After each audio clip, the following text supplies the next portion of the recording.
Hello and welcome to Rajya Sabha Television. You're watching The Big Picture with me, Frank Pereira. CCTV footage of a white SUV racing behind Chandigarh DJ Varnika Kundu's black car confirms her account of being chased on the streets of Chandigarh and terrorized allegedly by the Haryana BJP chief Subhash Barala's son.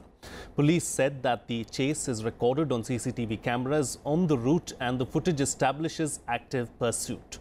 23-year-old Vikas Barala and his friend are accused by Kundu, the daughter of a Haryana bureaucrat, of stalking and trying to kidnap her. Varnika Kundu wrote in a Facebook post gone viral that the men blocked her way, banged on her windows and even tried to force the door open. Finally, a police patrol team came to her rescue, responding to her SOS. The 29-year-old further added that she felt lucky because she was not lying raped and murdered in a ditch somewhere. Vikas Barala and his friend were arrested but let off within hours because the charges against them were bailable. The police are yet to add the charge of kidnapping, an offence that does not allow bail. On this edition of The Big Picture, we will analyse if the Indian society is insensitive to rising number of stalking cases. Joining me on the programme today are Marwah, former Delhi Police Commissioner; Kavita, Krishnan, All India Progressive Women's Association; Aditi, Tandon, Special Correspondent, The Trubune; and Anima Sonkar, Vice President, ABVP, JNU. Thank you to all my guests for joining me on this edition of The Big Picture. Kavita, Krishnan, I'd like to begin with you, of course. Before we get into, as a society, are we insensitive towards stalking? Let's talk about this case itself. Do you believe that this case would have gained so much of attention if, the concerned person was not a bureaucrat's daughter? I'm sure it would not have. And in fact, we know that because now we do know that one of Vikas Barala's cousins, who was himself trying to shame the victim on social media, apparently there is a similar case against him of abduction in a car. And in that matter, it was all buried, and in that matter, the charges were reduced, abduction charges were taken back, and that case is ongoing, but you haven't heard about it till now. So I think it is a sad system in which we are confronted, we are brought face to face with this because this woman and her father, as they have acknowledged, that they are in a relatively better position to fight this, and that is why they have, mustered up the courage to do so. But I think that there are other things also that we need to think about vis-a-vis this case. Even now, even when the person is in a relatively stronger position, I have seen tweets even today by a member of parliament from the BJP, Babul Supriyo, tweeting to say, oh, it's just a man chasing a woman on a street. Why would you assume he was out to abduct her? Now, they were trying to get that door open according to her FIR. What if they had succeeded? Why did they want to open the door if it was not to get her out of the car and take her into their illegal custody, which would amount to kidnapping if they were to drag her into their car? So, why is it that party MPs are going out there to bat, even in a case which is in the media glare? So just imagine what would be the situation for an ordinary person in this condition, especially when the rich and powerful are the ones who are accused. I think it's a frightening situation for women. Sure. Yeah. Frightening situation is how Kavita Krishnan is putting it. Aditi, Tandon, forget about which party this person's father belongs to. I mean, cutting across party lines, I believe that politicians, or as a people, we are not sensitive when it comes to stalking. Post the Damni rape case, when parliamentarians were discussing about how we need a strong law and the formulation process was going on, a very senior, seasoned politician from the JDU said that, there's nothing wrong in a man chasing a woman. I mean, Jawani hai, ho jata hai. That is the attitude that we have. He said we won't get girlfriends if we aren't allowed to stalk. That's what Sharad Yadav I mean, that's the attitude that we have, and that's truly unfortunate, isn't it? Absolutely, and I agree with Kavita, because I remember a similar outrageous statement was also made by Mr. Mulayam Singh Yadav. He's a president of a very important regional party in Uttar Pradesh, and I remember he'd said that, exactly something like that, men are supposed to chase women, something to that effect. we have to look at various politicians. You know, I don't think we can paint everybody with the same brush. But yes, I agree that there is not that collective will to name and shame men who actually, you know, go out of their way to outrage the modesty of women. And also those people who are politically well connected. We all agree that there are political pressures. Now you just look at a recent rape case in Kotkai of Himachal Pradesh. I mean, had it not been for public outrage, had people not hit the streets, had people not made headlines, you know, by actually putting the police station on fire, what would have come out of that? You know, one of the accused died inside the police station in police custody. What happened to him? Now that was the prime accused, which was actually giving out real details of the crime. So inside the police station with other 4 accused, he is simply put to death and there's nobody asking questions. Of course, you know, now the case has been referred to the CBI and an SIT has been formed already. The Himachal Pradesh High Court is now asking the, you know, CBI to expedite matters. But I agree with Kavita that, you know, unless and until there is media glare or, you know, public goes out of the way to take the issue into its own hands, something like we saw in the case of Nirbhaya. You know, there's one more psychological point I want to make here, which is that Nirbhaya raised the bar of crime so much that, you know, routine rapes became really, ye to hota rehta hai types. Because it was so heinous, it was so gruesome, and the public outrage at that time was so huge. You know, the entire country was out on the streets, and you literally had criminal law amendments forced on the government of that time. But you know, in normal conversations, if you see, the level of brutality in that particular rape case was so high that general public after that started taking other rape cases, you know, not very seriously. So rapes also started to be graded in terms of, you know, the bodily harm, the severity and the bodily harm done to the victim, which is most unfair. It is. Because exactly the experience of Varnika Kundu is itself rape. You know, imagine a girl on a street trying to protect herself and, you know, these men are just banging her door and she's right. What if they had got her out of the car? Isn't that rape? So these are questions the society has to ask itself. Sure. Mr. Marwah, what is the standard procedure when it comes to an issue like this, when it comes to a case such as this? You know, it clearly seems like the sections of the law were diluted as far as, you know, putting these 2 men in bars was concerned. You know, they've been booked under sections where they can get bail. And also, let's not forget that, you know, the police initially said that the CCTV footage was not available. Suddenly, a day or 2 later, you find that CCTV footage is available from nowhere. I mean, what's happening here? You know, it certainly gives rise to the suspicion that the police is under some pressure. The accused belongs to an important ruling party's functionary, and that has played a part.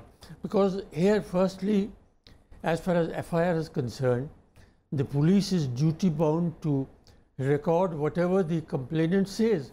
This is not the time to find out what are the facts. That will come during investigation.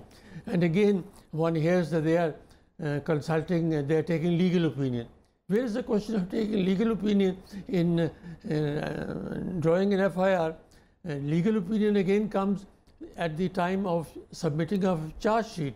So there is obviously, and the police is under some pressure, and that's very unfortunate, and it is something which should be taken very, very seriously, because this is not just an ordinary case. Here is a case of an IS officer's daughter, and she is also, in our society, the status of women is very much linked to the status of the family. Status of the women is low, but the society's status, social standing of her father should have ensured that she got a hearing from the police, but she didn't. And that must be taken very serious note of. Indeed. You know, and as far as stalking is concerned, Anima Sonkar, I'd like to bring you into the picture now. You know, do we even consider stalking a crime? Do we even look at it as seriously as any other crimes that are committed? Because stalking is a major problem. Every woman in India will tell you if you ask them, have you ever been stalked or have you ever been eve-teased, they'll say, yes, it has happened to every woman in this country. But yet, we do not seem to take these issues very seriously. Thank you for asking that question, because it is very unfortunate that we discuss one case of sexual harassment to a woman or any kind of harassment after another with slight or no change at all. Maybe the data might have changed a bit here or there, but the mindset remains the same, Age-old warnings of the women should be covered, the women should stay in limits, have proven absurd when infants are getting raped, schoolgirls are being molested, stalked. You're saying every woman must be stalked? I think every woman is stalked all the time. And stalking would come after, even staring at a woman for a while is harassment, It makes a woman very uncomfortable. And when we talk about molestation, sexual harassment, like you were discussing in the beginning, about the severity of the crime committed, it all begins with stalking, That's how you get to know a person, and then it might end in a rape as well. We have fought as a society for equal opportunity of women in employment, equal pay for equal wages for equal work, and health rights. Women should have health rights. But all this appears meaningless, absurd, when we have no freedom. When the woman is questioned what she was doing at this particular time, what she was wearing. If we continue with this, we are not maturing as a society. We are degrading as a society, in fact. Sure. Kavita, Krishnan, whenever there is a case like this, where the high and mighty are involved, a pattern emerges. The pattern is very simple. FIR is diluted. The person is given bail. Then there is a smear campaign that happens. The person who's involved is made out to be someone who's morally incorrect, and this whole moral debate begins then, and then you have the moral police who come to the fore, and it's happened this time around as well. I mean, this is a pattern that has emerged, and this is what happens time and again. This is not the first time that it has happened. It has happened in every case that I know of, in fact. All right. There are some cases you hear about in the media, but there are other cases that you don't. But I think that in most of the cases, this is a pattern that follows. The point is that where the powerful are accused, the arsenal they have at their disposal to actually make those smear campaigns stick, or to spread around those, to actually defame the victim is that much higher, right? So I think that over here, there's also, since we're also talking about a larger social question of sensitivity, I also think that, it's not just about, one odd politician here or there saying. There is a systematic problem here. Okay, for instance, if you take the case even of Haryana, where the Chief Minister himself in 2014, before he became Chief Minister, said in October 2014 that women should dress properly, then of course no boy will chase a woman, will assault a woman if she's dressed properly. And if women are asking for freedom, why don't they just roam naked? This is Manohar Lal Khattar who said this. Even now, after this case, you have a deputy president of the BJP in Haryana saying about Varnika, why didn't her father keep her at home? Why is she going out at night? Now, I think that there are powerful voices, of course, of women, questioning this. But I also question why political parties won't act against their representatives. You mentioned Mulayam Singh's statements. In fact, his statement was during the debate on 33% reservation for women. Mulayam Singh Yadav said the kind of women who get into parliament are the kind of women who get whistled at in the street. All right. That was the kind of impression, and that was his remark. So I think that unless and until there is some kind of policy that political parties adopt, and this is a very systematic kind of ideology that is being spread. In the case of you had this article by the UP Chief Minister Yogi Adityanath. His article talks about Matri Shakti, women's strength, but he says that strength has to be controlled by a man in her family. So it has to be either her father or her son or her husband who will then control that. So women have to be under control, and he quotes the Manusmriti for that. This is an ideological font of that justifies restrictions on women. And restrictions on women are linked to violence against women. I want to just mention one important thing here, that when the stalking law was being discussed, one of the demands the women's movement had was that you should make it a non-bailable offense. Now what, the situation with stalking is that on the first complaint of stalking against a particular person, it's a bailable offense. Only if there is a second complaint is it non-bailable. Now in many cases of stalking, what you have is a person, a woman usually complains after the stalking has gone on for a considerable period.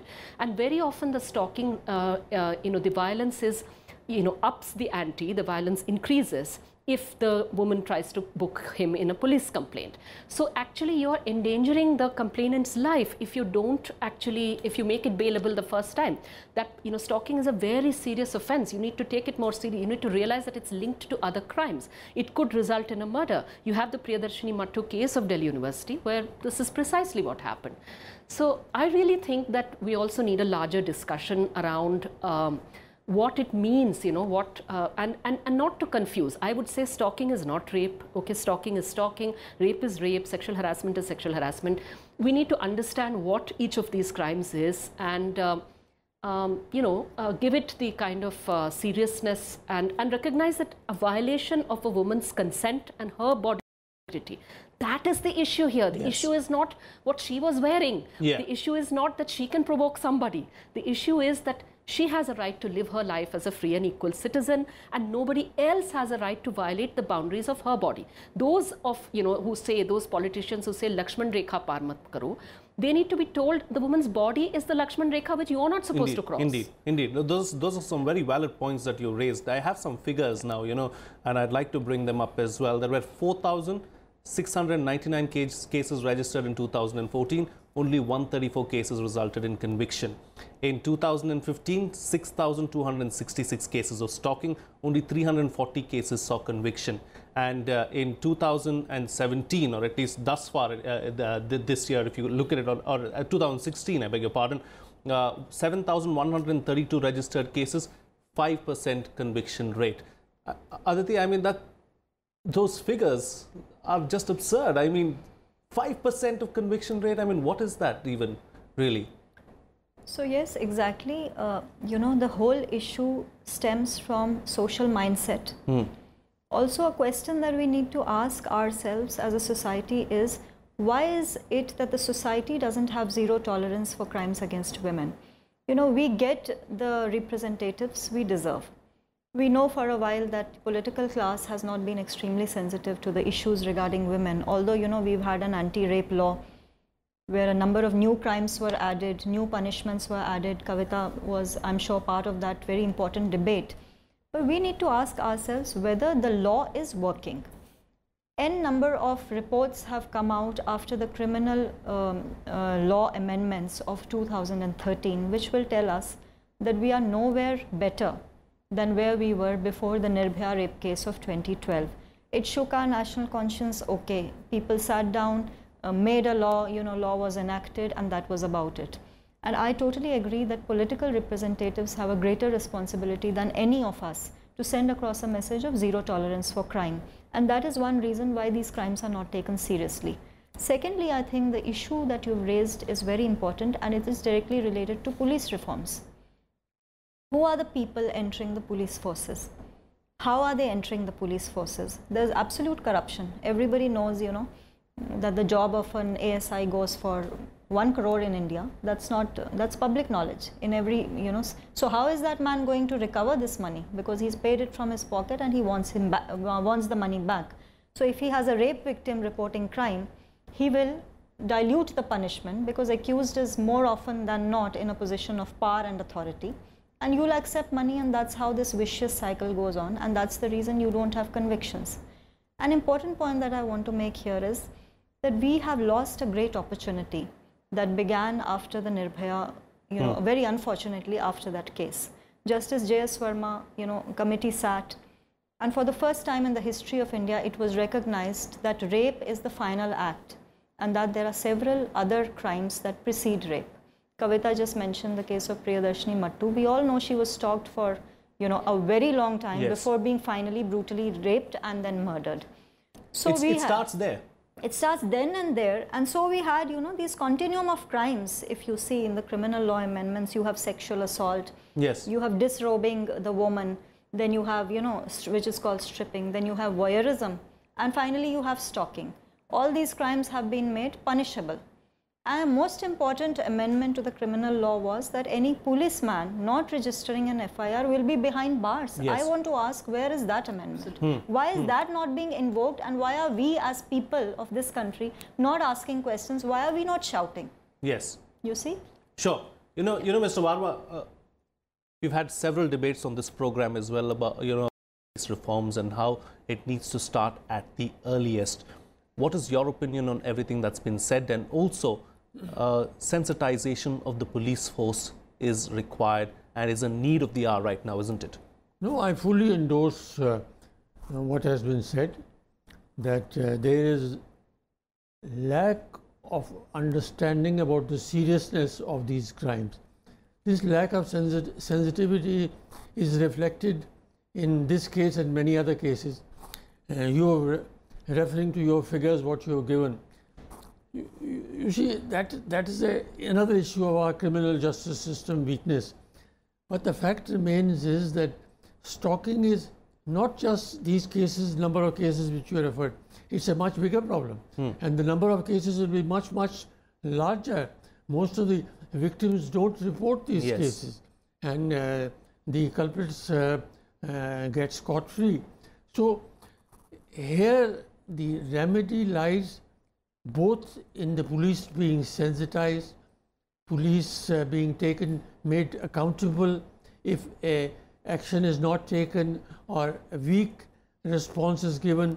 In this particular cases, the police officers who did not record the 365 IPC, which is kidnapping, and that's a non-bailable offence, should be made accountable, because there is no reason why this was not recorded, because normally the police FIR, they go the other extreme. They put all the section of the IPC in the FIR so that they can harass the accused. But in this particular case, because the accused belongs to a ruling party's functionary, they have gone the other way around. So they must be held accountable. Sure. So fixing accountability then will go a long way as far as dealing with the problem itself is concerned. Absolutely. Yes. You know, Anima Sonkar, we've spoken about how the system has failed our women time and again, and it doesn't look like it's going to improve anytime soon. Is the onus then on the women itself to try and safeguard themselves and do something about the situation at hand? Before I answer that question, I would like to say that we understand that there are certain politicians who come out with all sorts of comments and very degraded statements on issues that happen, and we shall condemn it in the harshest of words. But we'll have to accept one fact: whether it's a police personnel, a politician, anyone in media, they are all a part of this society. So we'll have to understand the mindset that is prevailing in the society. A common man on the street may discuss a horrendous issue, and it sounds as if he's taking a slight pleasure in talking about it. He's not serious about what can be done. There's no lookout for a solution. Since our childhood, there has been gender discrimination. Why a boy is let free, there is no stress on moral education. Our parents will always discuss how much he scored in sciences and rest other subjects, but moral education, grades, and I think the education itself is taken for granted since our childhood. So here, women, when they are within the four walls, they face domestic violence and all sorts of violence within the four walls. When they step out, there is no freedom, they cannot move out, then they are questioned on that. So it is very unfortunate for a society as a whole. The thing is, we shall first accept it that we are living in these despairing situations. This is a stark reality of the 21st century, unfortunately, very unfortunately, yet we're living in it. We'll have to take responsibility as a society first of all, and then we can move on to the next step, which is finding a solution to that, to change India for better. All right, I've got 2 minutes left on the program, so quick closing comments from all my guests, starting with you, Kavita, Krishnan. How do we change the mindset of an entire society? No, To disagree here. I feel that it's a way to escape accountability the minute you start saying, oh, whole society. We have all been fighting, we are women's groups, we are fighting to change society all the time. The point is that politicians and policemen are not, they have a certain post and responsibility, so they have to be accountable to the constitution and to its values. So, there has to be action against them if they fail on that count. And I want to say here that that law that we are talking about, the amendment which actually recognizes stalking as a crime, I want to flag here that there is an attempt by Ms. Madhu Kishwar, and who is known to be close to the dispensation in power right now, to actually challenge that entire amendment and take back the gains that were made in that law. And there is already a backlash on us. There is an attempt to say that because there are so-called false cases, low convictions are being blamed on the women. Women are being told, oh, your cases must have been faked, which is why there are low convictions. And I just want to end here with one tiny example, which is that in Delhi we read some months ago, didn't we, about 2 instances where women who faced stalking were killed. Why? They filed complaints of stalking, but the police helped to broker a deal between the accused's family and the victim's family, saying, samjhauta kar lo, do a compromise, and those women were killed after those. Sure. This is what is happening on the ground with the implementation of the law, and yet here are attempts by those very close to those in power who are trying to change the law itself. Fair enough. Aditi Tandon, your closing remarks on the program. Yeah, I just want to say that if we look at the world around us, we will figure that the most corruption-free and crime-free societies are societies where people repose maximum faith in 2 institutions, the topmost being the judiciary and the second being the police. So I think these are the 2 places where we have to start. Sure. The judiciary has to be sensitized. How are you recruiting policemen is important. What are the backgrounds they are coming from? Right. Are they being properly debriefed? And whether your police force is genuinely delinked from politics. Period. Okay. Mr. Marwah. Well, social attitudes must change. The criminal justice system, including the police, must be reformed. But that is going to take time. It is not going to happen overnight.